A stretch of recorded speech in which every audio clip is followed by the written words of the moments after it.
বাংলাদেশ, পাকিস্তান আৰু আফগানিস্তানৰ হাতত বৃহৎ পৰাজয় আমাৰ ভাৰতবৰ্ষৰ হয়। বন্ধু বান্ধৱীসকল, কা আইন কাৰ্যকৰী কৰি আমাৰ ভাৰতবৰ্ষই দেখুৱাই দিলে যে বাংলাদেশ, পাকিস্তান আৰু আফগানিস্তানৰ লগত আমি আৰু যুঁজিব নোৱাৰোঁ, তেওঁলোকৰ লগত আমি হাৰ মানি লোৱাই ভাল। কা বলবৎ কৰি মানে কা আইন বলবৎ অৰ্থাৎ কাৰ্যকৰী কৰি আমাৰ ভাৰতবৰ্ষ যেন ক'ৰবাত শক্তিহীন হ'বলৈ গৈ আছে। হয়, আপোনালোকে ভালদৰে অলপ বিশ্লেষণ কৰক বা আপোনালোকে নিজে অলপ চিন্তাৰ চৰ্চা কৰক। যিখন কাৰ কাৰণে সমগ্ৰ ভাৰতবৰ্ষতে প্ৰতিবাদ হৈ আছে, ঘাইকৈ আমাৰ নৰ্থ ইষ্টৰ ভিতৰত অসমত আটাইতকৈ ডাঙৰকৈ প্ৰতিবাদ হৈ আছে। আজি 4 বছৰ আগৰ পৰা হৈ আছিলে, বৰ্তমানো আজিও হৈ আছে। গুৱাহাটীৰ মাজমজিয়াত শ্বহীদ নেহৰ পৰা আপোনালোকে নিশ্চয় গম পায়। মই সেই দিশত নাযাওঁ, মই আহিছোঁ অন্য এটা দিশত। যিটো সময়ত আজি ভাৰতবৰ্ষ গোটেই পৃথিৱীতে এটা শক্তিশালী ৰূপত গঢ় লৈ উঠিছে, বিশ্বগুৰু হোৱাৰ দিশত যোৱা বুলি কয় মানুহে, বা ৰাজনৈতিক বা বিজেপি চৰকাৰে দাবী কৰে বা আমাৰ ভাৰতবৰ্ষৰ জনসাধাৰণে দাবী কৰে। সেই মুহূৰ্তত আজি কা আইনখন বলবৎ কৰি অৰ্থাৎ কাৰ্যকৰী কৰি এই নিয়মাৱলীসমূহ ৰাজপত্ৰিকাত মানে প্ৰকাশ কৰি মানুহক যে আবেদন কৰিবলৈ পৰ্টেল এটা খুলি দিলে, ইয়াতে কি প্ৰমাণ হয়? সঁচাকৈ ভাৰতবৰ্ষ বিশ্বগুৰু ছুপাৰ পাৱাৰ হ'বলৈ গৈ আছে নে ক'ৰবাত কমজুৰি হ'বলৈ গৈ আছে 2খন বা 3খন দেশৰ ওচৰত? আপুনি অকণমান মাইণ্ড কৰিব কথাটো। মই কিয় কৈছোঁ ভাৰতবৰ্ষ শক্তিহীন হ'বলৈ গৈ আছে বুলি এই চৰকাৰৰ দিনত? কাৰণ এই চৰকাৰে কা আনিলে, কেব আনিছিলে, কা আনিলে, কা এতিয়া আইনত পৰিণত হৈ যোৱাৰ পিছত কাৰ্যকৰী কৰিলে। ইয়াৰ অৰ্থ কি বুজায়? সেই বাংলাদেশ সামান্য দেশ এখন, সেই পাকিস্তান য'ত মানে দুৰ্ভিক্ষই দেখা দিয়ে, সেই আফগানিস্তান, এই 3খন দেশত যি আমাৰ অনামুছলিম মানুহ আছে, ঘাইকৈ হিন্দু, শিখ, বৌদ্ধ, এইবিলাক মুছলিমৰ বাদে এই দেশকেইখনৰ সেই ব্যক্তিসকলৰ, নান মুছলিম ব্যক্তিসকলৰ কথা চিন্তা কৰিবলৈ গৈ আমাৰ ভাৰতবৰ্ষই ক'ৰবাত হেয় প্ৰতিপন্ন হ'বলৈ যোৱা নাইনে? কিয় কৈছোঁ চাওক, আমাৰ দেশখন, আমাৰ ভাৰতবৰ্ষখন আছিল অখণ্ড।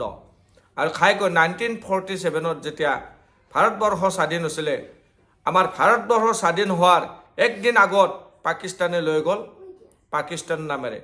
হয়, ক'বলৈ বেয়া লাগে যে ধৰ্মৰ নামত যেন বিভাজন হৈছিলে, কিন্তু ক'বলৈ বেয়া লাগিলেও এটা কথা স্বীকাৰ কৰিব লাগিব যে ভাৰতবৰ্ষ স্বাধীন কৰাৰ ক্ষেত্ৰত কিন্তু আটাইতকৈ বেছি অৰিহণা আছিলে মুছলিমৰ। আপোনালোকে চাব, ইতিহাসৰ পাত লুটিয়াই হয়নে নহয় কথাষাৰ প্ৰমাণ পাব। এতিয়া সেইটো দিশত নাযাওঁ, মই আহিছোঁ অন্য দিশত। কিয় কৈছোঁ যে ভাৰতবৰ্ষই আজি কেইজনমান আমাৰ অনামুছলিম ব্যক্তিৰ কাৰণে যদি আমাৰ কা আইনখন আনে, তাৰ অৰ্থ কি বুজালে? হয়, কা অনাৰ আগমুহূৰ্তত এটা চিন্তা কৰিব লাগিছিল। সঁচাকৈ যদি ভাৰতবৰ্ষ ছুপাৰ পাৱাৰ হ'বলৈ গৈছে বা আমাৰ শক্তিশালী হ'বলৈ গৈছে পৃথিৱীৰ ভিতৰত, তেন্তে এই 3খন ৰাষ্ট্ৰত যে আমাৰ অনামুছলিম মানুহক যদি আপোনালোকে জানে, চৰকাৰে সঘনাই কৈ থাকে যে আমাৰ হিন্দু, শিখ, বৌদ্ধ বা খ্ৰীষ্টানবিলাকৰ ওপৰত কি কৰে?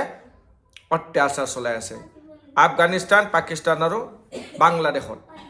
যদি সঁচাকৈ এই 3খন দেশত মুছলিমসকলে অনামুছলিমসকলক যদি অত্যাচাৰ কৰি আছে, তেন্তে ভাৰতবৰ্ষ কি কৰি আছে?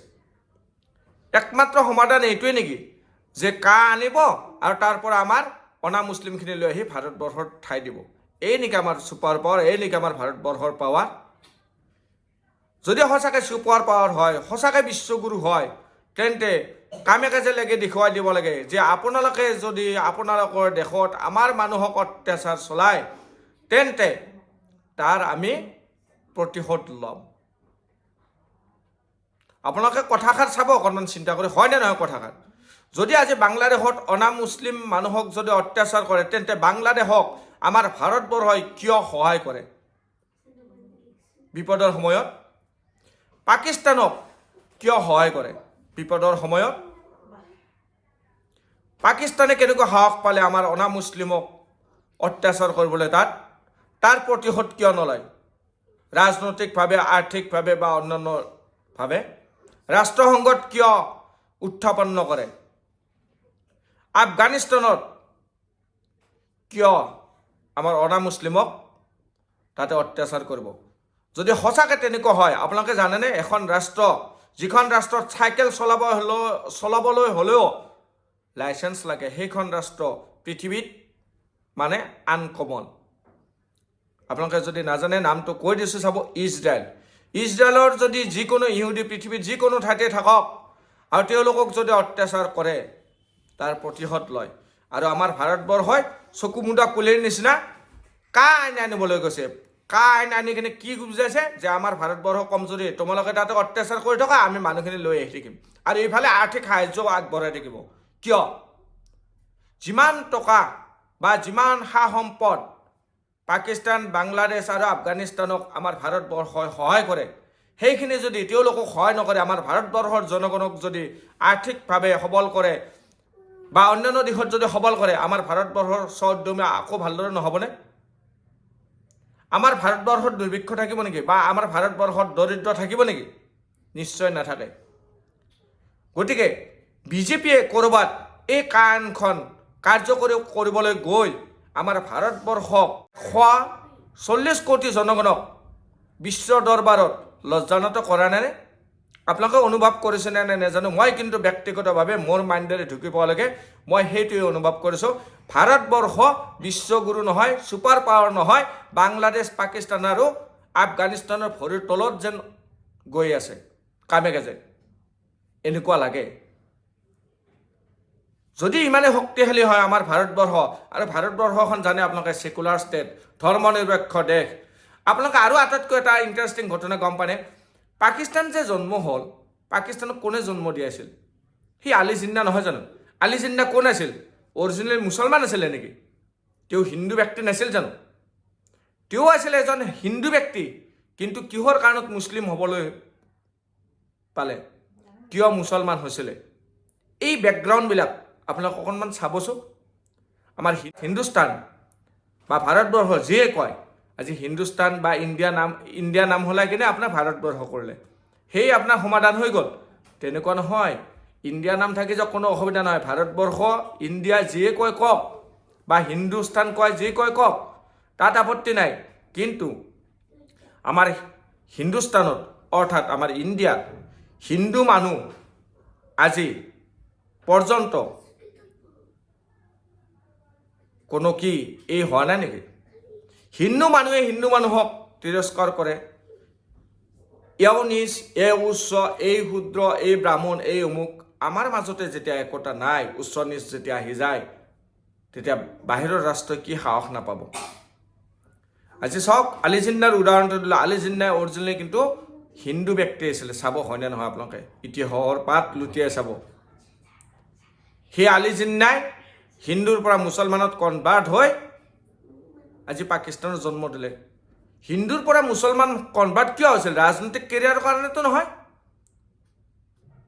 গতিকে এইবিলাক কথা চিন্তা চৰ্চা কৰিব লাগে কা আইনখন অনা মানে যে সমাধান হৈ যাব তেনেকুৱা নহয় চাওক কাইলৈ পাকিস্তান আপোনাৰ আফগানিস্তানত আকৌ অত্যাচাৰ কৰিছে ভাৰতবৰ্ষে কি কৰিছে কা আইন আনিছে অৰ্থাৎ তেওঁলোকে যিখিনি অনা মুছলিম আছে আমি যদি ইয়াৰ পৰা খেদিও দিওঁ বা অলপ যদি অত্যাচাৰ কৰোঁ তেওঁলোকক লৈ ল'ব 2014 চন কৰিছে নহয় 14 চন নহয় আজীৱন পৰ্যন্ত আহি থকা কৰিব এনেকুৱা পৰ্যায়লৈকে লৈ আহিব আৰু আপোনালোকে চাওক আমাৰ আছুৰ নেতৃত্বত আজিও সেই শ্বহীদ নাহৰ পৰা প্ৰতিবাদ চলি আছে যোৰহাটত এইফালে গোলাঘাটত আপোনাৰ অখিল গগৈৰ লগতে শৃংখল চলিহা বা অন্যান্য এইবিলাকে শিৱসাগৰত বা গোটেই অসমতেই নহয় গোটেই নৰ্থ ইষ্টতে প্ৰতিবাদ চলি আছে কিন্তু সেই প্ৰতিবাদী কণ্ঠই চৰকাৰক ক'ৰবাত মানে মনাব পাৰিছেনে নিশ্চয় পৰা নাই আজি চাওক 5 জনকৈ মানুহ ইতিমধ্যে কা আন্দোলনৰ নামত শ্বহীদ হৈ গৈছে তেওঁলোকৰ পৰিয়ালৰ খবৰ কোনে লৈছে মই বাৰ বাৰ কৈয়ে থাকোঁ যে তেওঁলোকক সঁচাকৈ খবৰ লৈছেনে দল সংগঠনবিলাকে এইবিলাকো চিন্তা কৰিব লগীয়া কথা আৰু এই 4 বছৰ আইনী যুঁজখন ক'ত গৈছিলে কিয় কৰি থকা নাছিলে সময়লৈ কিয় ৰৈ থাকিব লগা হ'ল আৰু ঘাইকৈ আমাৰ সমুজ্জ্বল কুমাৰ ভট্টাচাৰ্যই কৈছে যে অসমত 35খন ডিষ্ট্ৰিক্টৰ ভিতৰত 28খন ডিষ্ট্ৰিক্টত কাৰ্যকৰী হ'ব আৰু বাকী 7খন ডিষ্ট্ৰিক্টত যেনেকুৱা বিটিআৰ, কাৰ্বি আংলং, ডিমা হাছাও এইবিলাকত কাৰ্যকৰী নহয়। গতিকে এইবিলাক কথা এটা চিন্তা কৰিবলগীয়া হয়। আপোনালোকে নিশ্চয় গম পায় আমাৰ এই কাৰ নামত কিমান ক্ষতি হৈছে, কিমান ক্ষতি হোৱা নাই। আৰু যিমানেই প্ৰতিবাদী কণ্ঠ নহওক, মেজৰিটি কোনে দিছিলে? আপুনি মই নহয় জানো? আমি জনসাধাৰণতে মেজৰিটি দিছিলোঁ, ভোট দিছিলোঁ, পৰিৱৰ্তন বিচাৰিছিলোঁ। সেই পৰিৱৰ্তন তেখেতসকলে আনিলে। এটা দিশত ভালো চিন্তা কৰিছে, কিন্তু আটাইতকৈ ক্ষতি হৈছে আমাৰ ভাৰতবৰ্ষৰ বদনাম হ'বলৈ গৈ আছে ভৱিষ্যতলৈকে, যে ভাৰতবৰ্ষই কমজুৰি হৈ গৈ আছে দিনক দিনে। এইটোৱে অনুভৱ হয়। গতিকে হয় নে নহয় আপোনালোকে চিন্তা কৰিব। আৰু যদি ভিডিঅ'টো ভাল লাগিছে আপোনালোকে লাইক কমেণ্ট কৰাৰ উপৰিও আপোনালোকৰ কমেণ্ট, বহুমূলীয়া কমেণ্ট দিব। ভাল পায়, বেয়া পায়, যদি ভুল হৈছে সেইটোও জনাই দিব। আৰু যিমান পাৰে শ্বেয়াৰ কৰিব বুলি আশা কৰিলোঁ। কাৰণ চাওক, প্ৰকৃত সত্যটো উদ্ধাৰ হ'ব লাগে। গতিকে আজি ভিডিঅ'টো ইমানতে শেষ কৰিলোঁ। জয় অসম, ধন্যবাদ।